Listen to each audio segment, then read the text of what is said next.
ಮರಾಠಿ ಪುಂಡರಿಗೆ ಪಾಠ ಕಲಿಸಬೇಕು. ಯಾರು ಕಲಿಸಬೇಕು? ಪೊಲೀಸ್ ಇಲಾಖೆ ಕಲಿಸಬೇಕು, ಸರ್ಕಾರ ಕಲಿಸಬೇಕು. ನಾವು ಇಲ್ಲಿ ಅಂಗಡಿ ಬಂದ್ ಮಾಡ್ಕೊಂಡು ಕೂತ್ರೆ ಅವ್ರಿಗೆ ಪಾಠ ಕಲಿಸ್ದಂಗೆ ಆಗುತ್ತಾ?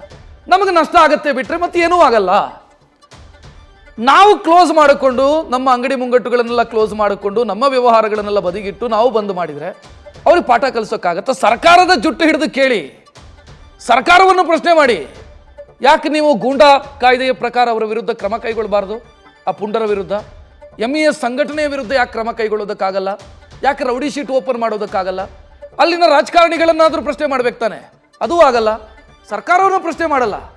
ಬಂದ್ ಮಾಡಬೇಕು ಅಂತಂದ್ರೆ ಬಂದ್ ಮಾಡೋದಕ್ಕೆ ಸಾಧ್ಯನಾ ಅನ್ನೋದು ಜನ ಕೇಳ್ತಾ ಇರುವಂತ ಪ್ರಶ್ನೆ. ಇನ್ನು ರಾಯಚೂರಲ್ಲಿ ಹೆಂಗಿದೆ ಸ್ಥಿತಿ? ನಮ್ಮ ಪ್ರತಿನಿಧಿ ಶ್ರೀಕಾಂತ್ ಫೋನ್ ಸಂಪರ್ಕದಲ್ಲಿ. ಶ್ರೀಕಾಂತ್, ರಾಯಚೂರಲ್ಲಿ ಬೆಂಬಲ ಸಿಗ್ತಾ ಇದೆಯಾ ಹೆಂಗೆ ಬಂದ್ಗೆ? ಸಂಪರ್ಕ ಸಾಧ್ಯ ಆಗ್ತಾ ಇಲ್ಲ. ಬೇರೆ ಬೇರೆ ಜಿಲ್ಲೆಯ ಪರಿಸ್ಥಿತಿ ಏನು ಅನ್ನೋದನ್ನ ಕೂಡ ಕೇಳ್ತಾ ಹೋಗೋಣ. ನಾನು ಆರಂಭದಿಂದಲೂ ಅದನ್ನೇ ಹೇಳ್ತಾ ಇದ್ದೀನಿ, ಕನ್ವಿನ್ಸಿಂಗ್ ಕಾರಣಗಳನ್ನು ಕೊಡೋದ್ರಲ್ಲಿ ಎಡವಿದ್ದಾರಾ ಇಲ್ಲಿ ವಾಟಾಳ್ ನಾಗರಾಜ್ ನೇತೃತ್ವದ ಕನ್ನಡ ಪರ ಸಂಘಟನೆಯ ಪ್ರಮುಖರು ಅಂತ.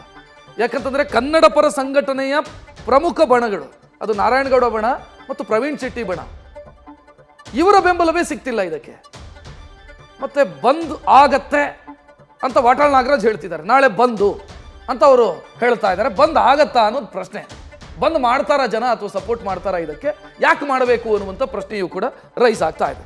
ಈಗ ರಾಯಚೂರಿಂದ ನಮ್ಮ ಪ್ರತಿನಿಧಿ ಶ್ರೀಕಾಂತ್ ಫೋನ್ ಸಂಪರ್ಕದಲ್ಲಿ. ಶ್ರೀಕಾಂತ್, ರಾಯಚೂರಲ್ಲಿ ಬೆಂಬಲ ಸಿಗ್ತಾ ಇದೆಯಾ ಹೆಂಗೆ?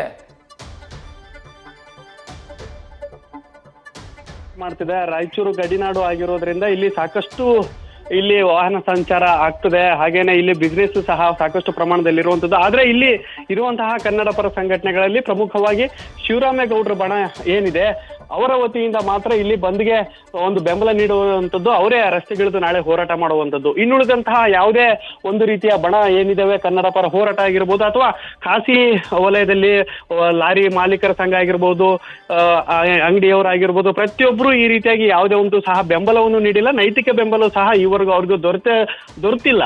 ಸೊ ಹಾಗಾಗಿನೇ ನಾಳೆಯ ರಾಯಚೂರು ಕರ್ನಾಟಕ ಬಂದ್ ಏನಿದೆ ಅಷ್ಟು ಯಶಸ್ವಿ ಆಗ್ಲಿಕ್ಕಿಲ್ಲ ಅನ್ನುವಂತ ಒಂದು ಸದ್ಯಕ್ಕೆ ವಾತಾವರಣ ರಾಯಚೂರಲ್ಲಿ ನಿರ್ಮಾಣ ಆಗಿದೆ. ಆದ್ರೆ ನಾಳೆವರೆಗೂ ಕಾದು ನೋಡ್ಬೇಕು ಯಾವ ರೀತಿಯಾದಂತಹ ಬೆಂಬಲ ಇಲ್ಲಿ ರಾಯಚೂರಲ್ಲಿ ವ್ಯಕ್ತ ಆಗುತ್ತೆ ಅಂತ ಹೇಳಿ. ರಕ್ಷಿತ್, ಥ್ಯಾಂಕ್ ಯು ಶ್ರೀಕಾಂತ್ ಮಾಹಿತಿಗೆ. ನ್ಯೂಸ್ ಫಸ್ಟ್ ನಿರ್ಭೀತಿಯಿಂದ ನಿಮ್ಮ ಪರವಾಗಿ.